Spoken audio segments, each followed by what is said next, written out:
दोस्तों नमस्कार। चर्चा का विषय में आप सभी का मैं विश्वपति स्वागत करता हूँ। क्या पाकिस्तान के जो अंदरूनी हालात हैं उससे गृह युद्ध जैसे लक्षण दिखाई देने शुरू हुए हैं? चर्चा करूंगा इस बात पर। हालांकि मसले भारत में भी बहुत हैं। फिलहाल जैसे जैसे बिहार के चुनाव नज़दीक आ रहा है, सोशल मीडिया पर एक खास ट्रेंड दिखलाई दे रहा है। कुछ ऐसे हैंडल सक्रिय हो गए हैं जो ये चाहते हैं कि सवर्ण बनाम SC/ST या सवर्ण बनाम बैकवर्ड या SC/ST बनाम बैकवर्ड्स के बीच में संघर्ष शुरू हो जाए। और इस सब का मकसद न सवर्णों का हित है, न पिछड़ों का हित है और न SC/ST का हित है। ये सब वो हैंडल हैं जो ये चाहते हैं कि हिंदू जातियों के आधार पर आपस में लड़ें और बिहार के चुनाव में हिंदू विरोधी ताकतों की जीत हो जाए। एकमात्र ये उद्देश्य है। उधर ममता बनर्जी ने एक ऐसा बयान दिया है कि यदि वो बयान कोई और दे देता तो कुछ लोग हल्ला काट लेते। ममता बनर्जी ने कहा है कि लड़कियां रात होने के बाद घरों से बाहर ना निकले और सुरक्षित रहने के लिए अपने घरों में रहें। तो क्या ममता बनर्जी पश्चिम बंगाल में कानून व्यवस्था को बनाए रखने में असफल हो गई है? क्या ममता बनर्जी ने यह मान लिया है कि पश्चिम बंगाल की सरकार गुंडे और अराजक तत्वों पर नियंत्रण नहीं कर सकती और इसलिए उन्होंने ये कहा है कि चूंकि मैं गुंडों पर नियंत्रण नहीं कर सकती, चूंकि मैं असामाजिक तत्वों पर नियंत्रण नहीं कर सकती, इसलिए लड़कियां अपने घर के अंदर बंद हो जाए। ये सोचने का विषय है। और यदि हालात ये ही है कि ममता बनर्जी गुंडों पर और असामाजिक तत्वों पर नियंत्रण नहीं कर सकती तो उन्हें त्यागपत्र दे देना चाहिए और केंद्र सरकार को पश्चिम बंगाल में राष्ट्रपति शासन लगाने पर विचार विमर्श करना चाहिए। दोस्तों, इस दौरान तालिबान ने भी एक बहुत बड़ा बयान दिया। तालिबान ने यह बयान ISIS को लेकर दिया है।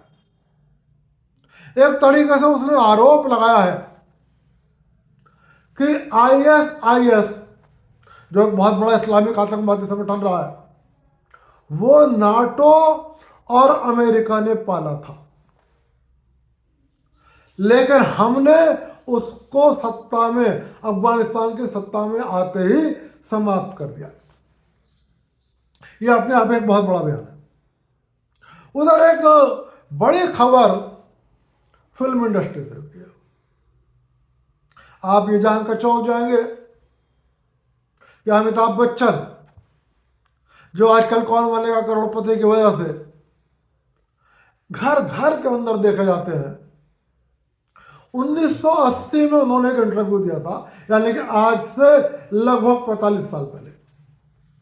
और तब उन्होंने ये कहा था कि वो इतने बड़े चैन स्मोकर हैं, एक दिन में 200 सिगरेट पी जाते हैं और बहुत बड़े मांसाहारी थे। और बात यही नहीं, बहुत ज्यादा शराब पीने वाले भी थे। लेकिन 45 सालों में यह बदलाव आया। अमिताभ बच्चन आज एक बड़ी उम्र के हैं, लेकिन उन्होंने अपने आप में सुधार किया।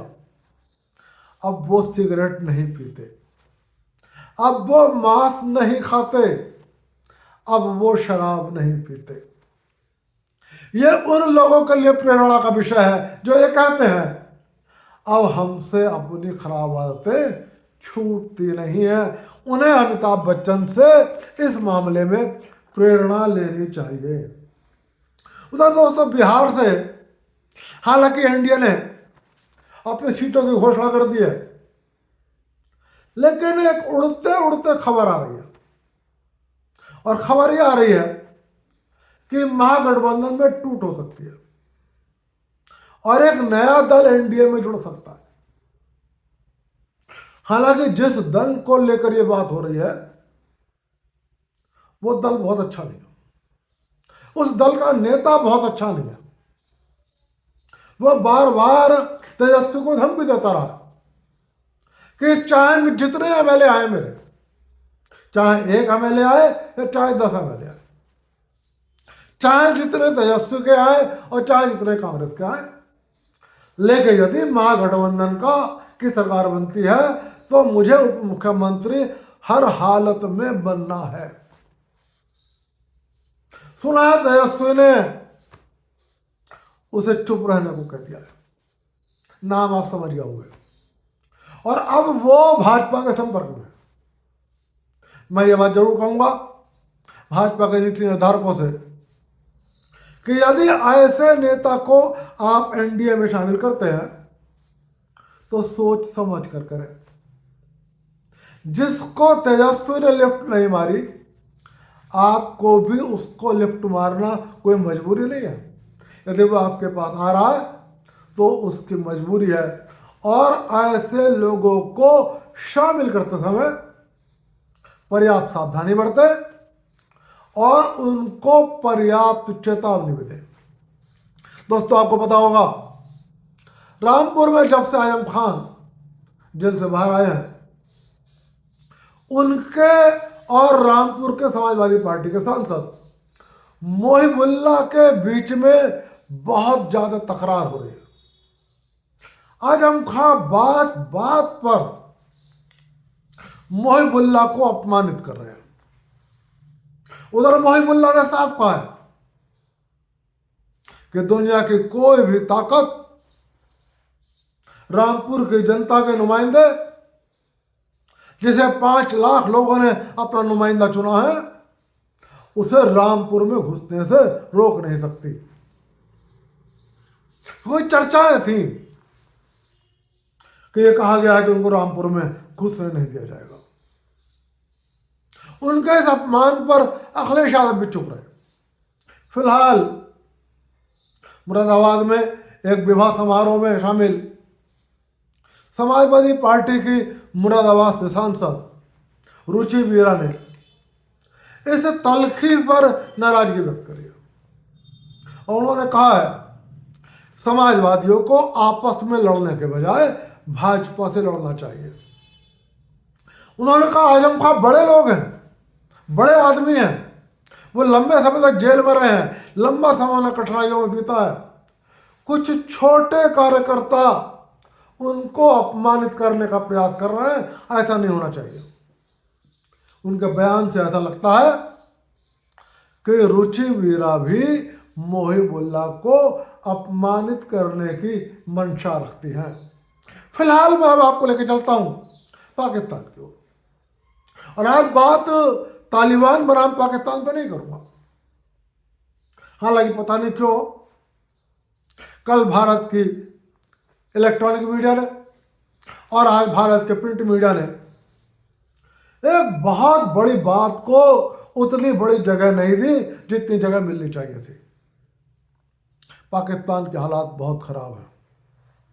लाहौर, इस्लामाबाद, रावलपिंडी, फैसलाबाद सड़कें बंद हैं। पुलिस ने अघोषित कर्फ्यू लगा रखा है। इंटरनेट बंद है। जो कांग्रेस पार्टी, जो राहुल गांधी ये दावा करते थे कि हम भारत को पाकिस्तान बना देंगे, हम भारत को बांग्लादेश, हम भारत को श्रीलंका और हम भारत को नेपाल बना देंगे, भारत को तो वो नहीं बना पाए। लेकिन पाकिस्तान के हालात खराब हो रहे हैं। और हालात खराब किस लिए हो रहे हैं? हालात खराब गाजा की वजह से हो रहा है। आपको पता है कि डोनाल्ड ट्रंप के प्रयासों से, और जिनके प्रयासों में इस्लामिक देश शामिल हैं, खासतौर से यूएई, सऊदी अरब और कतर और मिस्र, गाजा में एक पीस प्लान की घोषणा हो गई है। और फिलहाल अमेरिका के राष्ट्रपति डोनाल्ड ट्रंप ने औपचारिक रूप से ऐलान कर दिया है कि अब गाजा का युद्ध रुक गया है। और इजराइल ने भी डोनाल्ड ट्रंप को अपना सर्वोच्च सम्मान दिया है और डोनाल्ड ट्रंप का ग्रैंड वेलकम किया गया है इजराइल के अंदर। हमास ने फिलहाल यह कहा है कि उसके पास 20 ही जीवित इजरायली बंधक बचे हुए थे और वो उसने इजराइल को सौंप दिया। लेकिन जिन इजरायली बंधकों की मौत हो गई है और जिनके शव हमास के पास है, वो शव अभी तक इजराइल को नहीं सौंपे गए। सारे इस्लामिक देश, चाहे गाजा हो और चाहे मिस्र हो, वहां पर खुशियां मना रहे हैं कि गाजा का युद्ध रुक गया। औरों की बात छोड़ दो, खुद गाजा के अंदर फलस्तीनी मुसलमान और गाजा के मुसलमान खुशियां मना रहे हैं कि अंततः वो युद्ध रुक गया, जिसकी वजह से वो बहुत लंबे समय से अपना घर बार छोड़ चुके थे और कहीं खुले आसमान में या टेंटों में रहने को मजबूर थे। और जिस युद्ध की वजह से न केवल उनके घर उजड़ गए, उनके परिवार उजड़ गए, किसी के बच्चे मारे गए, किसी की बहन, किसी का भाई, किसी का माँ, किसी का बाप, किसी की पत्नी मारी गई, और यह सब मारी गई हमास की वजह से। हमास ने मात्र कुछ इजरायली बंधकों की वजह से 80,000 मुसलमानों को मरवा दिया। इन फलस्तीनी जो 80,000 मुसलमान मरे हैं, इसकी जिम्मेदारी हमास पर है, मात्र 20 इजरायली नागरिकों को लेकर। यदि वो इन 20 इजरायली नागरिकों को समय रहते छोड़ देता तो शायद इजराइल हमले नहीं करता। लेकिन इस्लामिक देशों के दबाव ने और डोनाल्ड ट्रंप के दबाव ने अंततः रुकवा दिया। गाजा में खुशियां हैं। लेकिन पाकिस्तान में एक दल है TLP, तहरीक लब्बैक पार्टी। इसका नाम है तहरीक अल लब्बैक पार्टी। ये गाजा पीस प्लान का विरोध कर रही है। इसका एक बड़ा कारण यह है कि इस गाजा पीस प्लान को पाकिस्तान की सरकार का भी समर्थन है। अनेक आतंकवादी संगठनों का यह मानना है कि गाजा का जो पीस प्लान है वो अंततः इजराइल के पक्ष में है, इजराइल की जीत सुनिश्चित करता है, इजराइल की बात को बड़ी करता है। आपको याद होगा जब ऑपरेशन सिंदूर समाप्त हुआ था और पाकिस्तान के सेनाध्यक्ष आसिम मुनीर डोनाल्ड ट्रंप की गोदी में जाकर बैठ गए थे, तब डोनाल्ड ट्रंप ने कहा था कि आसिम मुनीर इजराइल के भी खिलाफ नहीं है। कहा जाता है कि अमेरिका के दबाव में आसिम मुनीर ने पाकिस्तानी सरकार को इस बात के लिए सरकारी किया कि अब आप इजराइल का पक्ष लीजिए, क्योंकि ये जो गाजा का युद्ध हो रहा है इसके लिए हमास जिम्मेदार है, इसके लिए मुस्लिम आतंकवादी संगठन जिम्मेदार है, ना कि इजराइल की सरकार जिम्मेदार है, ना कि यहूदी जिम्मेदार है। और पाकिस्तान की सरकार ने, पाकिस्तान के सेनाध्यक्ष आसिम मुनीर ने अमेरिका और इजराइल का अंततः पक्ष लिया और गाजा पीस प्लान का समर्थन कर दिया। और मिस्र में शर्म अल शेख अंसार, जहां 20 से अधिक देशों के नेता गाजा पीस प्लान पर खुशी जाहिर करने के लिए उस समझौते की औपचारिकताओं के पूरा होने के समारोह में शामिल होने के लिए इकट्ठे हुए हैं, उसमें शहबाज शरीफ पाकिस्तान के प्रधानमंत्री भी गया। न्योता भारत के प्रधानमंत्री नरेंद्र मोदी को भी था, लेकिन वो नहीं गए।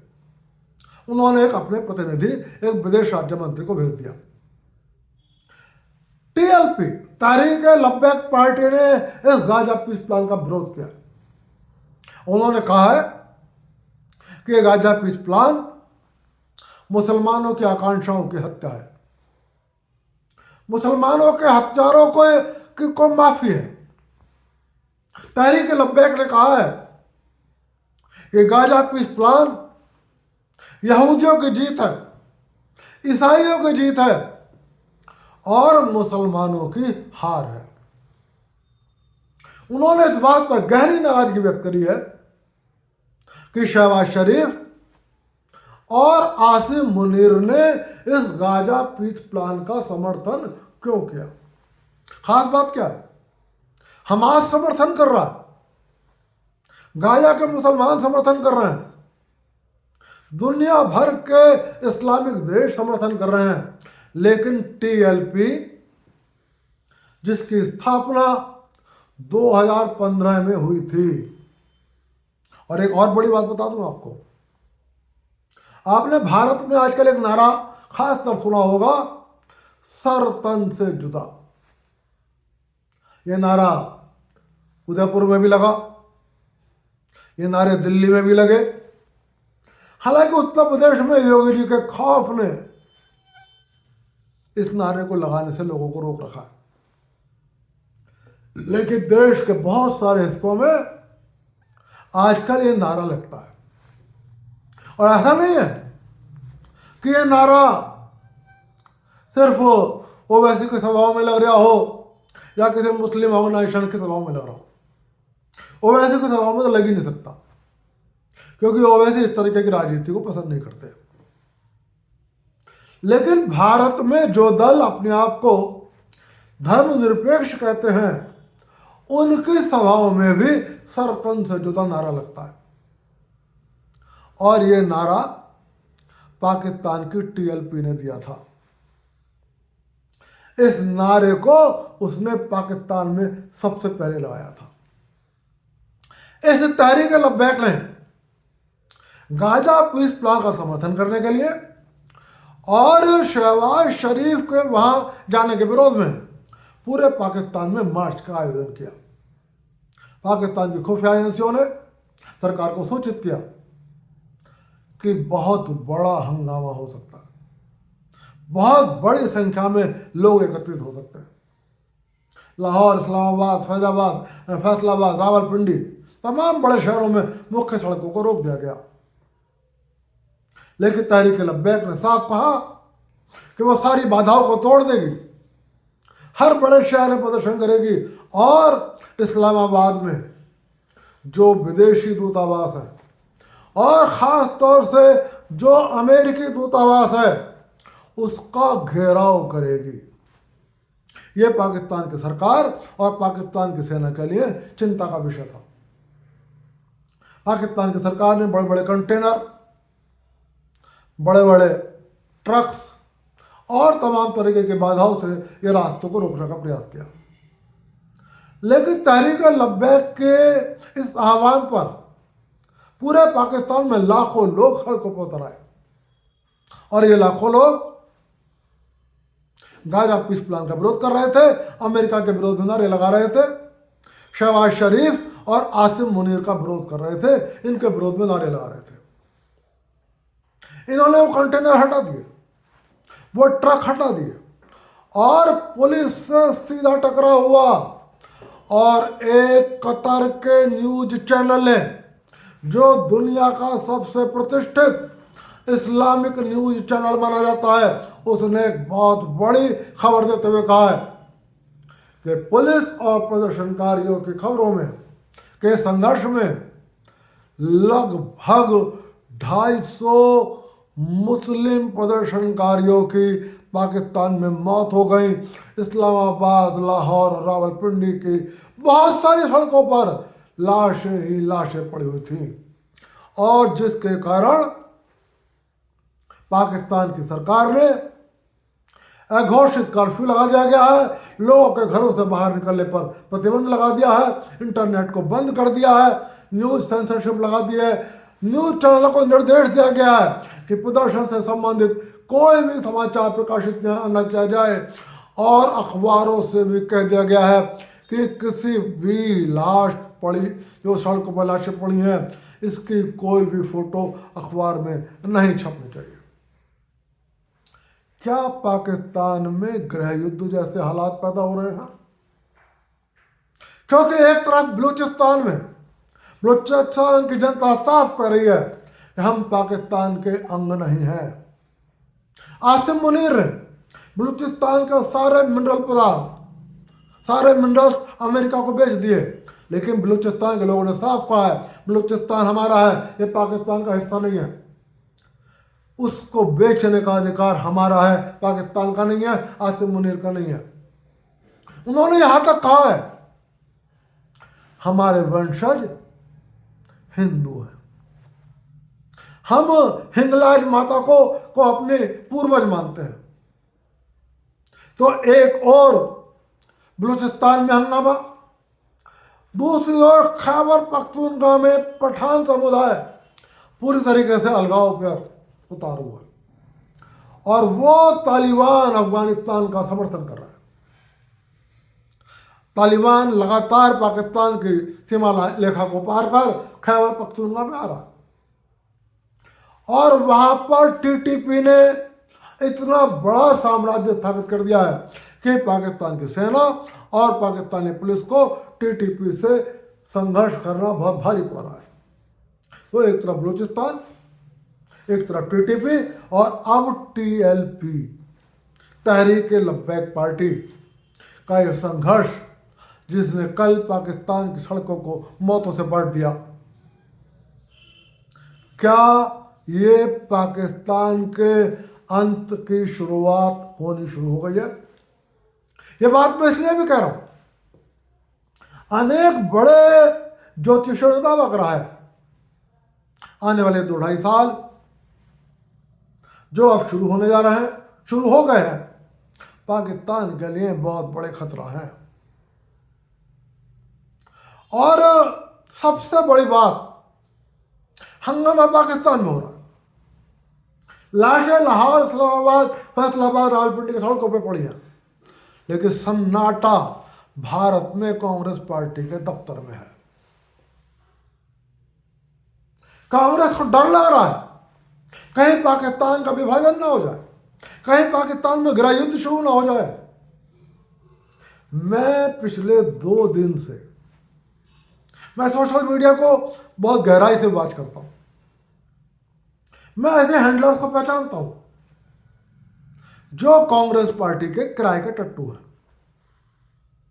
और वह कांग्रेस की नीतियों के अनुरूप सोशल मीडिया पर अपनी बातें लिखते हैं। वो लगातार भारत सरकार पर आरोप लगा रहे हैं कि आखिर भारत में तालिबानी विदेश मंत्री का स्वागत क्यों हुआ। वो भारत सरकार से पूछ रहे हैं कि तालिबान ने पाकिस्तान पर हमला करा तो भारत चुप क्यों है, भारत ने तालिबान की निंदा क्यों नहीं करी, क्योंकि तालिबान एक आतंकवादी संगठन है। अरे भैया, बच्चों को मालूम है दुश्मन का दुश्मन दोस्त होता है। हमारा दुश्मन तालिबान नहीं है, हमारा दुश्मन पाकिस्तान है। अब पाकिस्तान की दुश्मनी तालिबान से हो रही है, तालिबान हमसे कुछ नहीं कर रहा, तो हमारी तालिबान से किस बात की दुश्मनी। लेकिन वो हैंडलर कांग्रेस पार्टी के इशारे पर ये चाहते हैं कि भारत तालिबान का विरोध करे, और तालिबान का विरोध करने का मतलब है भारत पाकिस्तान को संरक्षण दे। और ये जब से कल से ये खबरें आई कि पाकिस्तान की सड़कों पर बुरा हाल है, ये हैंडलर्स इस बात को लेकर चिंतित हो गए कि यदि पाकिस्तान के अंदर विभाजन हो गया और पाकिस्तान में सरकार का तख्ता पलट हो गया तो भारत के लिए चिंताएं खड़ी हो जाएंगी और इसे मोदी सरकार की विफलता बताने लगे। अरे मूर्ख लोगों, अरे चमचो, थोड़ा सा ईमान रखो। तुम भारत का नमक खाते हो, तुम मोदी सरकार के टुकड़ों पर ही पलने वाले लोग हो। तुम मुफ्त का राशन भी ले रहे हो मोदी सरकार से, मोदी सरकार का जो मकान बांटे हैं वो भी तुमने लिए हैं, मोदी सरकार ने शौचालय दिए हैं वो भी तुमने लिए हैं, मोदी सरकार की सारी योजनाओं का लाभ ले रहा हो, भारत की सारी योजनाओं को लाभ ले रहा हो, लेकिन कांग्रेस के एक परिवार के इशारे पर तुम भारत के दुश्मनों का समर्थन कर रहे हो। कांग्रेस के में सन्नाटा इसलिए बताया जाता है क्योंकि कहा जाता है पाकिस्तान की खुफिया एजेंसी आईएसआई जो है उसकी फाइलों में कांग्रेस पार्टी के नेताओं की सांसें अटकी हुई है। पता नहीं किस दिन किस नेता की फाइल को आईएसआई खोल दे और वो नेता भारत में भारत की जनता के सामने नंगा हो जाए। इसलिए गृहयुद्ध जैसे हालात पाकिस्तान में है, लेकिन सन्नाटा भारत की कांग्रेस पार्टी में है। फिलहाल आज की चर्चा में चर्चा यहीं तक। देखते हैं पाकिस्तान की सरकार कैसे इस गृहयुद्ध जैसे हालातों से निपटेगी। और गाजा के मुसलमान तो खुशियां मना रहे हैं, सारे इस्लामिक देशों के मुसलमान तो खुशियां मना रहे हैं, लेकिन इस तहरीक लब्बैक के आह्वान पर पाकिस्तान में अभी और कितना हंगामा होगा ये देखना होगा।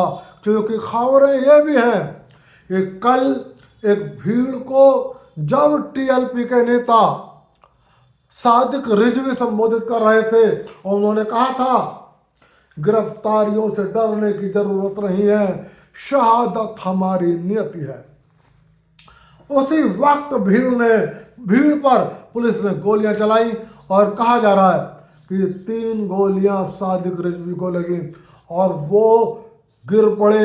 उनको अज्ञात स्थान पर पुलिस ले गई है। सुना है हालात बहुत गंभीर है, यदि उनकी मृत्यु हो गई तो हालात बहुत खराब हो सकते हैं। देखना है टीएलपी के नेता सादिक रिजवी जिंदा बचते हैं या नहीं बचते हैं। फिलहाल यही कामना है कि टीएलपी के नेता सादिक रिजवी जीवित रहें, सकुशल हों और वो पुनः पाकिस्तान के अवाम का नेतृत्व करें। कांग्रेस को सद्बुद्धि दे, ईश्वर से ये कामना है। और ये कामना करते करते आज की चर्चा के विषय में चर्चा यहीं तक। फिर मिलूंगा, फिर किसी विषय पर बात करूंगा। तब तक के लिए आप सभी को विश्वपति का नमस्कार।